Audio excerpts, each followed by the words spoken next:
Subscribe کیجئے مشائخ Deoband official YouTube channel کو اور بیل آئیکن پر بھی ضرور کلک کریں تاکہ آپ کو ہماری اسلامی ویڈیوز سب سے پہلے پہنچ جائے۔ جزاک اللہ۔ نحمدہ ونصلی علی رسولہ الکریم، اما بعد۔ میرے محترم بزرگوں اور دوستو، آج جمعے کا دن ہے۔ جمعے سے پہلے کا وقت بڑا ہی بابرکت ہوا کرتا ہے، اللہ کی رحمتوں کے نزول کا وقت ہوتا ہے۔ بے شمار اللہ کی رحمتیں اپنے بندوں کی طرف متوجہ ہوتی ہیں۔ یہ وقت انتہائی مختصر ہے۔ اس مختصر وقت کے اندر چند اہم باتیں آپ حضرات سماعت فرمائیں۔ اللہ تعالی ہم سب کو کہنے اور سننے سے زیادہ عمل کرنے کی توفیق عطا فرمائے۔ سب سے پہلی بات یہ ہے کہ انسان معاشرے کے اندر جو برائیاں کرتا ہے، معاشرے میں جو بگاڑ پیدا ہوتا ہے، معاشرے میں جو فتنے برپا ہوتے ہیں، ان کی اصل وجہ کیا ہے؟ تو مسلمانوں، قرآن و حدیث کے مطالعے سے یہ بات معلوم ہوتی ہے کہ معاشرے میں بگاڑ کا اصل جو ذریعہ ہے وہ ہے بندے کے دل کا بگاڑ۔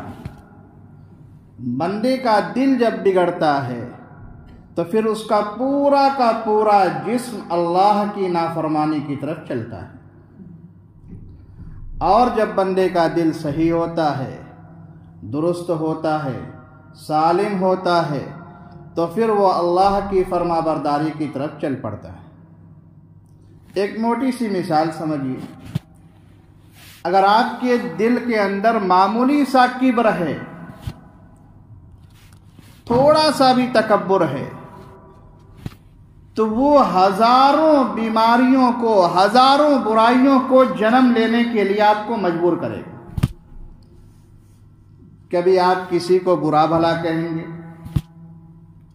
کبھی آپ کسی کی غیبت کریں گے، کبھی یہ دل آپ کو مجبور کرے گا کہ کسی کے اوپر ہاتھ اٹھائیں، کبھی یہ دل آپ کو مجبور کرے گا کہ آپ کسی کے خلاف اپنی زبان کو غلط استعمال کریں۔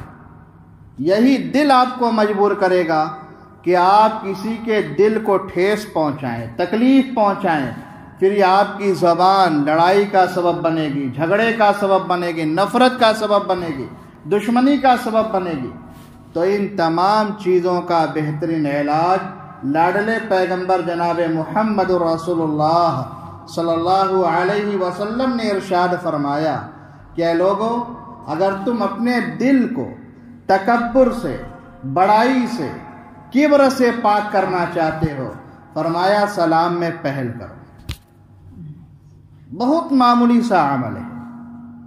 سلام کو تو ہم نے عبادت سمجھا ہی نہیں ہے۔ آج لوگ رسمی طور سے ایک دوسرے کو سلام کر لیتے ہیں، بہت سے تو ایسے بھی ہیں جو کرتے بھی نہیں ہیں۔ لاڈلے پیغمبر جناب محمد رسول اللہ صلی اللہ علیہ وسلم سے ایک مرتبہ معلوم کیا گیا، پیارے پیغمبر ذرا یہ تو بتائیے، جب دو بندے آپس میں ملیں تو ان میں سلام میں پہل کون کرے؟ آج یہ بڑا مسئلہ ہے۔ اگر نفرت ہو جائے تو جب کہا جائے کہ بھائی تمہارا بھائی ہے، تمہارا قریبی ہے، رشتہ دار ہے، تم اس سے سلام کر لو، معافی تلافی کر لو، تو لوگ اکڑ کے کہتے ہیں کہ میں پہلے کیوں کروں، میری غلطی کہاں ہے؟ غلطی اس کی ہے، وہ آ کے معافی مانگے۔ تو لاڈلے پیغمبر جناب محمد الرسول اللہ صلی اللہ علیہ وسلم سے بڑا معلم کوئی دنیا میں پیدا نہیں ہوا، آپ سے بڑا مصلح کوئی پیدا نہیں ہوا۔ آپ سب سے بڑے معلم بھی ہیں، سب سے بڑے مربی بھی ہیں، سب سے بڑے مصلح بھی ہیں۔ آپ سے پوچھا گیا، دو بندے آپس میں ملے تو سلام میں پہل کون کرے؟ فرمایا سلام میں پہل وہ کرے جس کا تعلق رب سے زیادہ ہے، اللہ سے جس کا تعلق زیادہ ہے۔ رب العالمین سے جس کا قلب زیادہ جڑا ہوا ہے۔ تو مسلمانوں، یہاں سے ہمیں ایک اہم بات معلوم ہوئی، جب بندہ سلام میں پہل کرتا ہے تو اس کے دل کے اندر عاجزی پیدا ہوتی ہے، انکساری پیدا ہوتی ہے، پھر یہ عاجزی، تواضع، انکساری اس کو اپنے رب سے قریب کرتی چلی جاتی ہے۔ کتنی پیاری بات فرمائی کہ سلام میں پہل وہ کرے جس کا تعلق سب سے زیادہ کیا ہے، رب سے ہے۔ اور مسلمانوں، ایک دوسری حدیث میں لاڈلے پیغمبر جناب محمد رسول اللہ صلی اللہ علیہ وسلم نے ارشاد فرمایا، لا تدخلون الجنت حتی تؤمنوا ولا تؤمنوا حتی تحابوا، کہ تم جنت میں داخل نہیں ہو سکتے جب تک کہ تم کامل ایمان والے نہ بن جاؤ، پکے مومن نہ بن جاؤ، تمہارا ایمان کمال درجے کو نہ پہنچ جائے۔ اور آگے فرمایا، تم کامل درجے کے مومن نہیں ہو سکتے جب تک کہ آپس میں محبتیں کرنے والے نہ بن جاؤ۔ آپس میں ایک دوسرے کی محبتیں، دلجوئی، ایک دوسرے سے پیار، ایک دوسرے کے ساتھ اخلاق سے ملنا، اچھے طریقے سے پیش آنا۔ اب سوال یہ پیدا ہوتا ہے، یہ صفات ہمارے اندر کب پیدا ہوں گی؟ ہم ایک دوسرے سے محبت کرنے والے کب ہوں گے؟ ہمارا ایمان کامل کب ہوگا؟ ہمارا ایمان اکمل کب ہوگا؟ لاڈلے پیغمبر جناب محمد رسول اللہ صلی اللہ علیہ وسلم خود ارشاد فرماتے ہیں، کیا میں تمہیں وہ چیز نہ بتلاؤں جس پر تم عمل کرو تو اس عمل کی برکت سے تمہارے دلوں کے اندر ایک دوسرے کی محبتیں پیدا ہو جائیں، تمہاری زبانیں میٹھی ہو جائیں، تمہارے اخلاق ٹھیک ہو جائیں۔ صحابہ نے کہا، کیوں نہیں یا رسول اللہ؟ فرمایا، افشوا السلام بینکم، اے لوگو تم آپس میں سلام کو خوب عام کرو، یہ نہ دیکھو یہ میرا ہے یا تمہارا ہے، یہ دیکھو یہ اللہ کو ماننے والا ہے، لاڈلے پیغمبر پر ایمان لانے والا ہے، تمہارا مسلمان بھائی ہے، پہچانتے ہو نہیں پہچانتے ہو۔ فرمایا، افشوا السلام بینکم، آپس میں چلتے پھرتے سلام کرو گے تو فرمایا تمہارے دلوں میں محبتیں پیدا ہوں گی، جب محبتیں پیدا ہوں گی فرمایا تمہارا ایمان کامل ہوگا، ایمان کامل ہوگا، فرمایا اب تم جنت میں داخل ہو۔ لا تدخلون الجنت حتی تؤمنوا، تم جنت میں داخل نہیں ہو سکتے جب تک کہ تمہارا ایمان کامل نہ ہو جائے، اور تمہارا ایمان کامل نہیں ہوگا جب تک کہ تم آپس میں محبتیں نہ کرنے لگو۔ تم آپس میں محبتیں نہیں کر سکتے، کب کرو گے؟ جب کہ تم سلام کو کیا خوب عام کرو۔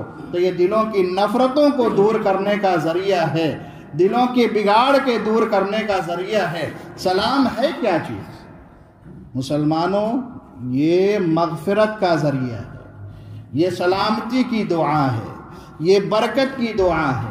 مجمع الزوائر کی ایک روایت کے اندر ہے، جو بندہ چاہے مرد ہو یا عورت ہو، فرمایا جو بھی اللہ کا بندہ چاہے دن کے اندر یا رات کے اندر اپنے ملنے جلنے والوں کو یا عام مسلمانوں کو، مجمع کی ہو تنہائی میں ہو، فرمایا چاہے تنہا سلام کرے، چاہے مجمع کو سلام کرے، چاہے سواری پر چلنے والے کو سلام کرے، بیٹھنے والے کو سلام کرے، فرمایا اگر دن میں 20 مرتبہ سلام کرتا ہے، کتنی مرتبہ؟ 20 مرتبہ اگر کیا دن میں سلام کرتا ہے یا رات میں 20 مرتبہ سلام کرتا ہے، فرمایا اگر اسی دن موت آ گئی جنت اس پر واجب ہے۔ کتنا مختصر عمل ہے، 20 مرتبہ کون سا؟ آپ تو 10 مرتبہ ایسے ہی کیا گھر سے باہر آتے جاتے ہیں، اپنے بیوی کو سلام کرو، بچوں کو سلام کرو، اپنے بھائیوں کو سلام کرو، ایک دوسرے مسلمانوں کو سلام کرو، دکان میں جاؤ مسلمان ہے پیار محبت سے سلام کرو۔ سلام کرنا مسنون ہے، اس سنت کو مسلمانوں جتنا زندہ کرو گے اتنی محبتیں پیدا ہوں گی، اور یہ محبتیں پیدا ہونا یہ میں نہیں کہتا، یہ لاڈلے پیغمبر جناب محمد رسول اللہ صلی اللہ علیہ وسلم نے ارشاد فرمایا۔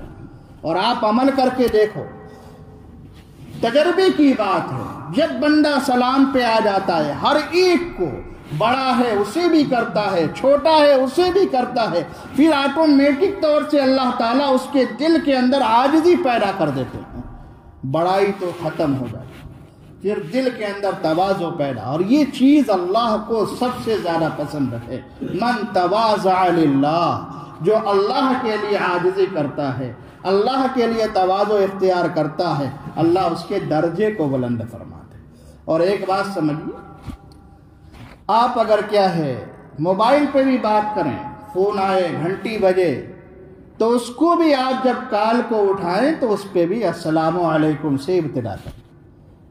اگر آپ کو یقین کے ساتھ معلوم ہو کہ یہ جو فون آ رہا ہے یہ اللہ کو ماننے والا نہیں ہے، مسلمان نہیں ہے، تب تو ظاہر سی بات ہے پھر آپ سلام کی ابتدا نہ کریں، لیکن آپ کو تو پتہ چل جاتا ہے، اور اگر معلوم نہ ہو کہ مسلمان ہے یا غیر مسلم ہے، پھر بھی آپ نے انجانے میں سلام کر لیا اور وہ غیر مسلم نکلا تو آپ گنہگار نہیں ہوں گے۔ علماء نے لکھا ہے اس پر بھی آپ کو ثواب ملے گا۔ اور ایک بات اور سمجھ لیجیے، اگر کوئی آپ کو مخاطب کر کے آپ کو میسج میں سلام لکھتا ہے، واٹس ایپ پہ سلام لکھتا ہے، تو یاد رکھو سلام کرنا سنت ہے، اس کا جواب دینا واجب ہے۔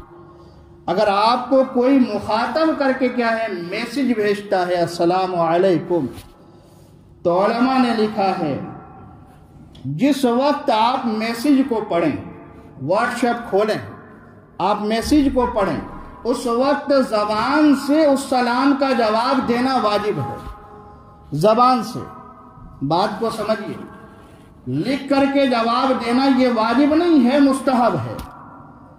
ایسے ہی فون کر کے جواب دینا یہ بھی واجب نہیں ہے، مستحب ہے۔ لیکن جس وقت آپ کے پاس خط آیا ہے، میسج آیا ہے، آپ نے واٹس ایپ کو دیکھا ہے، ٹیکسٹ میسج کو دیکھا ہے، اور وہ بندہ آپ کو مخاطب کر کے السلام علیکم ورحمۃ اللہ وبرکاتہ لکھ رہا ہے، تو اس وقت آپ کو زبان سے وعلیکم السلام ورحمۃ اللہ یہ کہنا واجب ہے۔ بعض مرتبہ آپ کو مخاطب نہیں کیا جاتا ہے، ایسی عمومی کیا ہے سلام، جیسے مجمع میں کیا ہے کوئی بیان چل رہا ہے، پروگرام چل رہا ہے، کوئی خبر شائع، اس میں السلام علیکم لکھ دیا گیا، آپ مخاطب نہیں ہیں، تو سلام کا جواب دینا آپ پر واجب ہے۔ تو بارک مسلمانوں، آج کی اس مجلس کا پیغام یہی ہے کہ امت میں سب سے زیادہ سلام کو عام کرو، جتنا عام کرو گے انشاءاللہ اتنی محبتیں، اتنے پیار آپ کے اندر پیدا ہوں گے، اور اتنی نفرتیں ختم ہوں گی، یہ دشمنیاں دور ہوں گی، یہ بگاڑ کیا ہے ختم ہوگا۔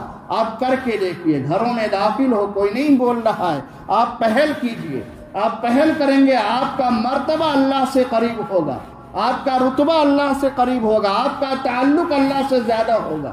آپ کر کے دیکھیے، اللہ تعالی ہم سب کو کہنے اور سننے سے زیادہ عمل کرنے کی توفیق عطا فرمائے۔ لاڈلے پیغمبر جناب محمد رسول اللہ صلی اللہ علیہ وسلم کی لائی ہوئی شریعت پر اللہ تعالی ہم سب کو مرتے دم تک عمل کرنے کی توفیق عطا فرمائے۔ اللہ ہمیں بھی دین کے لیے قبول فرمائے، اور ہماری نسلوں کو اللہ قیامت تک کے لیے دین و ایمان کی خدمات کے لیے قبول فرمائے، اور آپ کی تمام پرابلم کو، پریشانیوں کو، تکالیف کو، دکھ درد کو اللہ تعالی ختم فرمائے، سب کو ایمان پہ زندہ رکھے، ایمان پہ مرنا نصیب فرمائے۔